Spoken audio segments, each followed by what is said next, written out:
Two early goals, and Marc-Andre Fleury was able to do the rest as the Wild blank the Columbus Blue Jackets 2-0. We talk about the game, we talk about the current playoff picture, and another trade made today on tonight's Locked On Wild Postcast. You are Locked On Wild Postcast, part of Locked On Sports Minnesota, your team every day.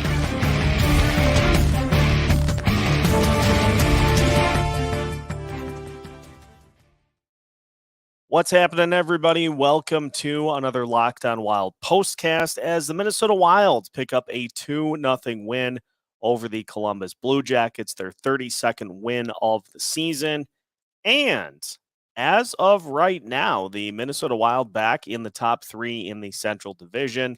Now, that may be a temporary position because the Avalanche have 3 games in hand on the Wild at this current moment. So enjoy it while you can.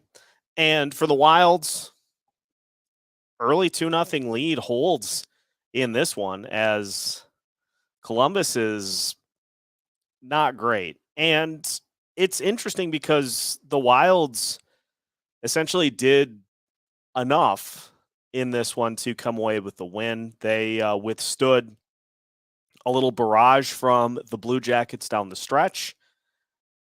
And so it is a situation where it's not like they throttled the Blue Jackets. It just was a game where they got a couple of early goals and were able to make that hold down the stretch. Some things to take away from this one. Obviously, Brandon Duhaime scoring another goal and doing what the Wild are going to need to continue to do as the season progresses, and being a guy that just gets to the net and is able to help jam that first goal past Korpisalo to make it 1-0. You have Kirill Kaprizov, who has a couple of really good opportunities early. And then on the third opportunity, he finally just pulls up and shoots and is able to wedge one past Korpisalo. But it could have been a more lopsided score if not for the fact that Korpisalo was able to really make some nice saves, especially early on Kaprizov, and throughout the game as well. He had some really good saves to keep this one at a 2-0 score. You have Marc-Andre Fleury on the back end who comes away with the shutout, and there were some interesting moments, to say the least. I go back to that carom in which it it hit off the back boards and just sped right past Fleury to a waiting Blue Jacket. And then there was a ton of chaos in front of the net. Blue Jackets don't score. Later in the game, Matt Dumba helping out in keeping the puck out of the net after Fleury sprawled to make the save. But this is what you get at this point. When Marc-Andre Fleury's in net, he's going to, and he has been all season, he's going to be a more animated goalie. And there are going to be some moments in which there's a little chaos in front of the net. But the Wild were able to weather it here tonight. And honestly, with all of the roster moves that we saw this morning, I was a little worried coming into this one that all that chaos was going to maybe cause this team to struggle and to not be able to come away with a win against the Blue Jackets or to go to overtime or something like that. But yeah, Columbus is dicey. And beyond that top line, they really don't have guys that can generate chances. And so those top guys got a ton of looks. Beyond that, there weren't really a lot. And it was interesting to see the defense do their thing without Jonas Brodin here in this game. I thought Dakota Mermis had a nice season debut, not the first time that he's played at the NHL level, but a nice season debut here tonight. He didn't really do anything out of his control, and him and Addison just played kind of a nice, cool and collected. They played some cool and collected minutes here in this one tonight. Didn't try to do too much, just tried to kind of control things on the back end, and with that and that top line pairing really stepping up and taking the lead, I think that really helped as well, because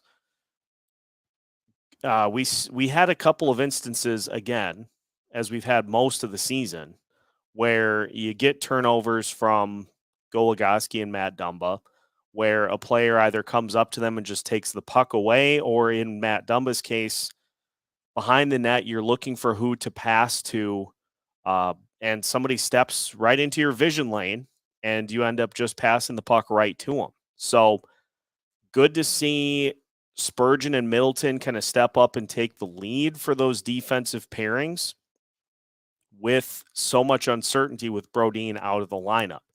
The Wild also playing a relatively penalty-free game, only had the one that they were called for, and the penalty kill did their job, nearly had a shorthanded goal. And so it's one of those where I think we would be a little more upset if it was a higher quality opponent, but with it being Columbus, with it being on the road, I think it's a situation where with Toronto on the schedule tomorrow, I think the Wild did enough to win the game and just kind of rode one out. And honestly, against a team of Columbus's caliber, it doesn't bother me all that much, because you're saving bullets for Toronto, and that is going to be a meat grinder game on the road tomorrow night against the Maple Leafs. So Wild did what they needed to do to come away with the win. Marc-Andre Fleury gets a nice confidence booster with a shutout. Brandon Duhaime keeps his role going. Kirill Kaprizov does Kaprizov things. And let's give a shout out to Ryan Hartman as well, who came close to an empty netter to keep his scoring streak going. But yeah, all in all, a win against the Blue Jackets to pick up that 32nd win of the season, to move back into the top 3 in the division, pick up 2 huge points to keep in front of those that are chasing the Wild in the playoff picture. Now, we have a trade to discuss. We have some other rumblings that have started to take shape with a particular target that has been linked to the Minnesota Wild. So we'll talk about all that. We'll talk about keep wanting to say the Blue Jays. We'll talk about the Toronto Maple Leafs. All of that as we continue tonight's Locked On Wild postcast after this. Tonight's Locked On Wild postcast is brought to you by FanDuel Sportsbook. We have hit the midway point and beyond for the NBA and the NHL, and now is the perfect time to download FanDuel, America's #1 sportsbook, because new customers get a no-sweat first bet up to $1,000. That's bonus bets back if your first bet doesn't win. Just download the FanDuel Sportsbook app. It's safe, secure, and super easy to use. Then you can bet on everything from the money line to point scorers to three-pointers to shots to goals. You name it, they've got it. Plus, FanDuel even lets you combine your bets for a chance at a bigger payout with the same game parlay. So don't miss the chance to get your no-sweat first bet up to $1,000 in bonus bets when you go to FanDuel.com/lockedon. That's FanDuel.com/lockedon to learn more. Make every moment more with FanDuel, an official sports betting partner of the NBA and the NHL. Continuing tonight's Locked On Wild postcast, Minnesota Wild again blanking the Columbus Blue Jackets 2-0.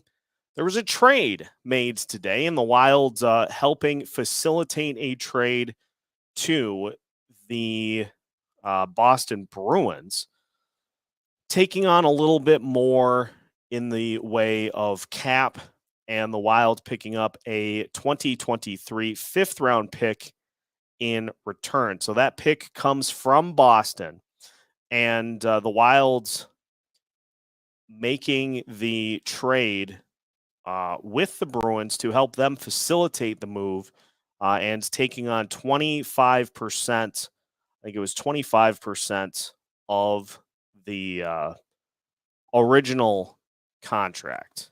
And so you have all of those elements coming into play. And really not surprised that the Wild opted to go this route once again, because the Wild are going to have a ton of space. They continue to have a ton of space going into the trade deadline. And so using that effectively to add some picks.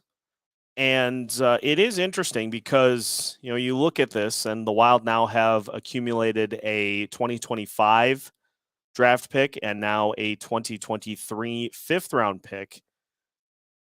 And so you're taking on minimal amounts of salary. And I think Dmitry Orlov was the player that is headed from Washington to Minnesota to Boston. You're taking on 25% of Orlov's remaining salary for the year, and his salary for this season was $2.25 million. So you prorate that, and you're taking on 20%, 25% of that. So it's a super minimal amount of salary cap space. It's not like you're taking on the entire contract and you're getting a fifth round pick for it. And I'll mention it because everybody else has. Last time the Minnesota Wild got a fifth round pick from the Boston Bruins, it ended up being Kirill Kaprizov. And it's not going to prevent the Wild from making more moves at the deadline, but it's also giving them some additional draft picks that Judd Brackett's going to be able to work with. We have talked about in previous episodes, so I think we did one this past summer, about how the Wild just don't have a lot of guys from the third round and down that have worked out. I mean, you've got Kirill, you've got Brandon Duhaime, who's on the roster right now, but beyond that, the success rate for the Wild with those later picks is not as good as some other franchises have. So giving Judd Brackett some additional draft ammo while also keeping your options open as the team continues to win moving to the trade deadline is really the best way that Bill Guerin can play things at the trade deadline. It's not going to prevent him from being a buyer.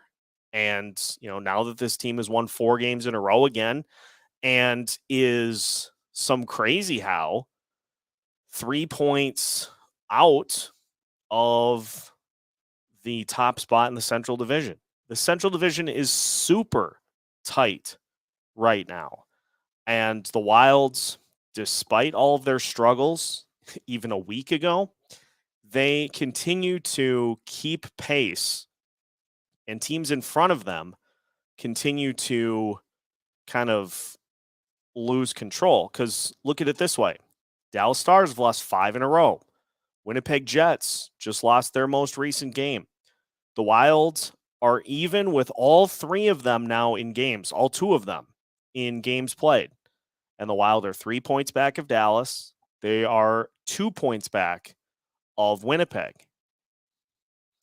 And so if they continue to win, that is going to push Bill Guerin towards the, hey, maybe we go get a top 6 forward to help out this offense.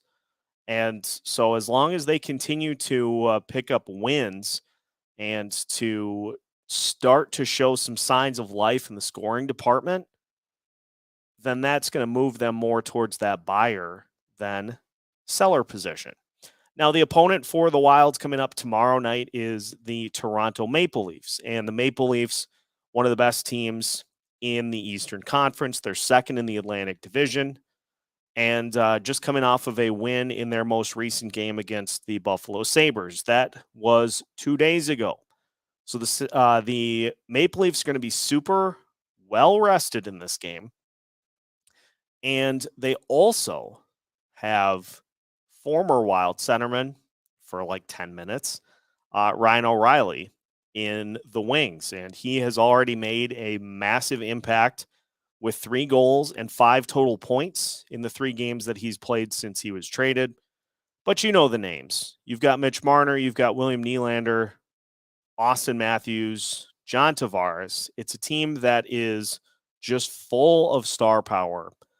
And if the Wild are going to come away with the win in this game on the road, they're going to really have to keep this one tight and try to limit chances for the Maple Leafs to come away with goals. You're going to come in with a red-hot goalie in Philip Gustafsson. He gets the start, so he should be able to, if he keeps his role going, he should be able to help keep the Maple Leafs off the board early while the Wilds kind of get their legs under them for that that counterpunch push that they'll need to come away with points. So this is a big one tomorrow night.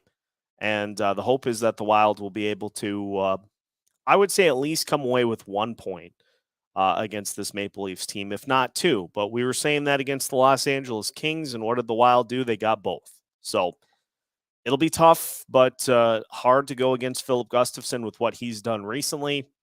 And it seems like this team has got a little bit of their swagger back. So a good win for the Wilds.